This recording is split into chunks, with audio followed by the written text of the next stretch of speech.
All right, let's continue the next step on this portrait. Mattphilleo here in the studio.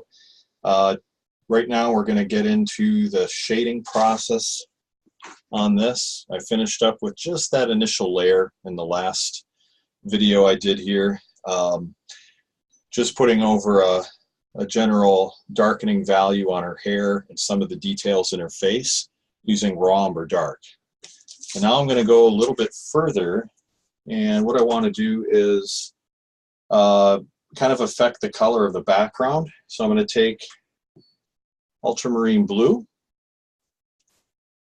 and just dab off a little bit on the end of my brush. Then we'll mix it into some matte medium. You don't want to have too much color on there. You can wipe it off on a rag if there's too much. You kind of get a feel for how much is on there.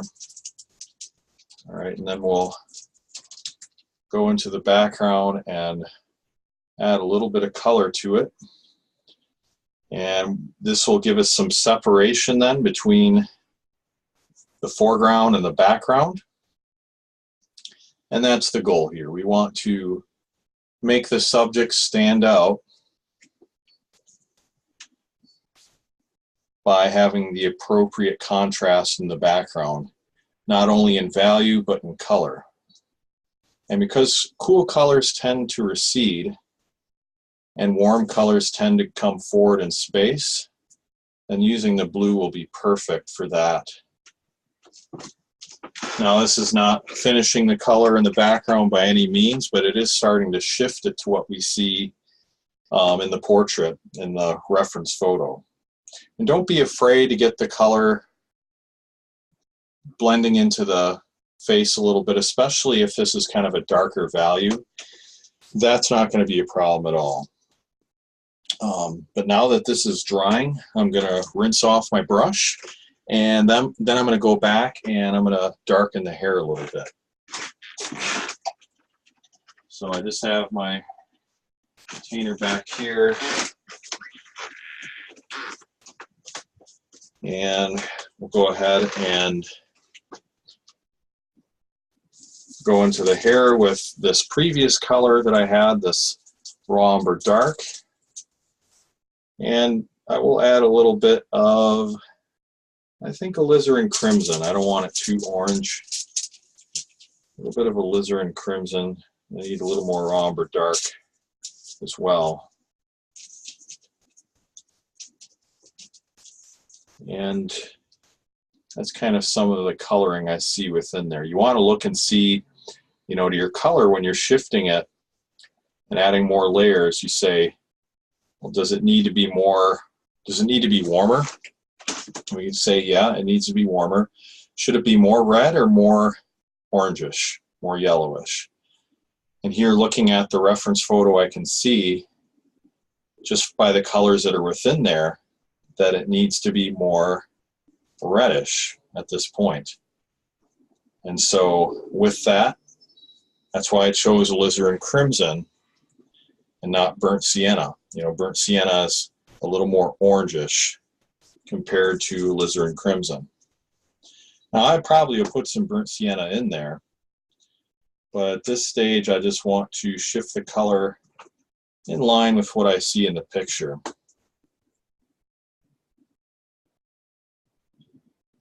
All right. And that's basically all we're going to do in this level on the hair. But I am going to add some color into her shirt right now. So I'm going to rinse off the brush again.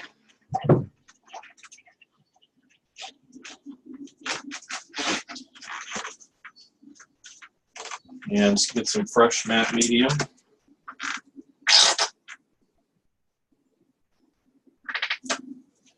It's starting to get a little bit low. But anyway, got some matte medium here. And now I'm going to add a nice reddish color for her sweater. And I think what I'll do is, ironically, I think I'm going to start with raw sienna because it's going to give it just a warmer tone beneath I'll mix a little bit of, I'll show it to you here, some of this red-orange. Natural red, mixed with a little bit of the raw sienna. Want this kind of a warmer tone to begin with. I'm going to put that beneath so that when I go over with the other layers, it'll be warm by comparison. You want to get that rich tone. You can see how faint that is. I start off pretty faint, but as we go along, it's going to get more vivid. And then using these translucent layers with the glazing technique, it's going to give it a luminosity and a richness and a depth that'll kind of make it look almost like an oil painting. So that's what we're shooting for. All right, looks like my matte medium's starting to drip off here. So I have to be careful with that. Okay, now looking at this, I want to see if there's anything more I can do before everything dries. I think I'm going to work some color into her face a little bit as well. For that, I want to use a smaller brush.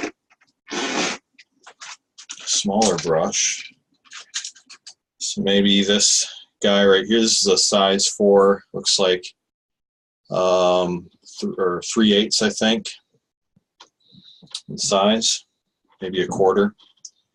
And then what I'll do is just work into the face and get some shading kind of in the areas that we see it in the reference photo. I'm following the sketches, you know, the sketch lines where I have some of the shading already delineated in there, but I want to do a little more than that. So that's what I'm going to do. What color should I choose? Well, the face is a little bit pink. I think it's pinker than what it actually should be in real life. I mean, it is an older photo from the 70s, but I want to try to preserve her skin tone, so I don't want to change it too much. So I am going to pick something slightly pink. I'm going to take alizarin crimson and kind of work it into what I had here with the raw sienna. And we'll just use that for the initial layer.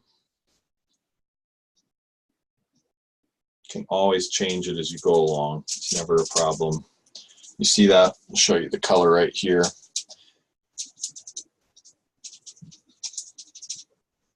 There we go.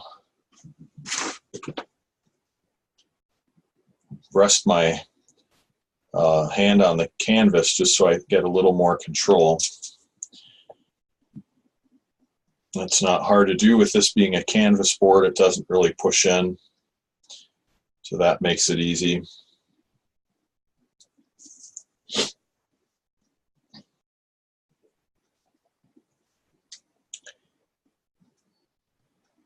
And since I already have that shading started with the sketch, it really makes it easy just to go over what's already here.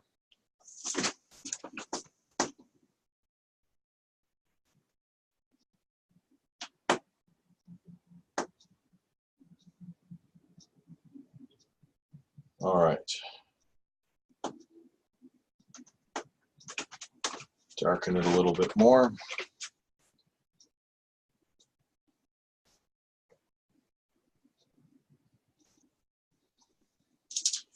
I'm going to add some of this burnt or raw umber dark alizarin crimson mix right here.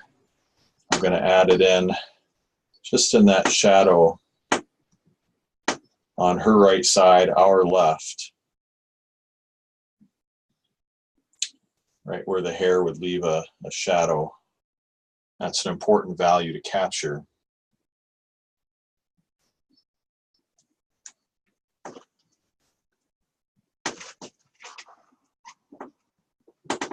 Okay, maybe I'll just darken right here by her jaw. using just the side of the brush, getting a nice little tilt on it to give it a little bit of dexterity and getting a thin line. There we go. And we'll do a little bit here on that shadow under her neck. All right. Lastly, I'm going to paint a little bit into her lips. And for that, let's use this narrower brush right here. And that's this little script liner, size 2.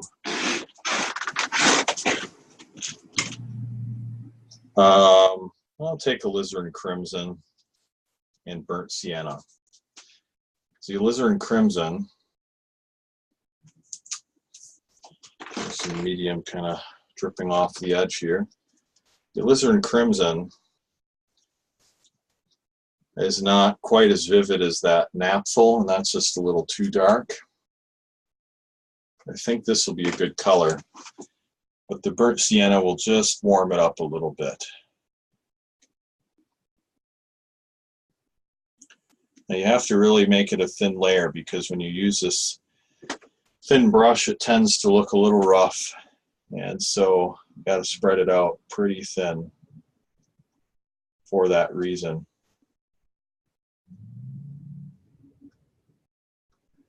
This is really just kind of a base layer. We'll be adding a lot more as we go along.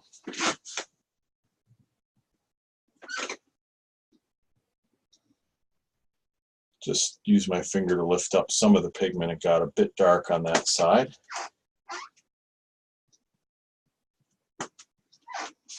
And that'll take care of that area. Now we'll use this mix before, this raw umber dark and alizarin crimson, and add just a little bit of a shadow under her nose. Get that value going. This is how we develop shading. In acrylic painting, we just use many different layers on top of each other.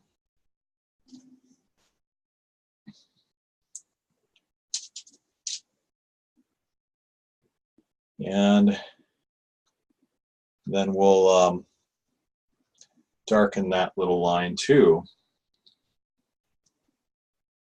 where she's smiling.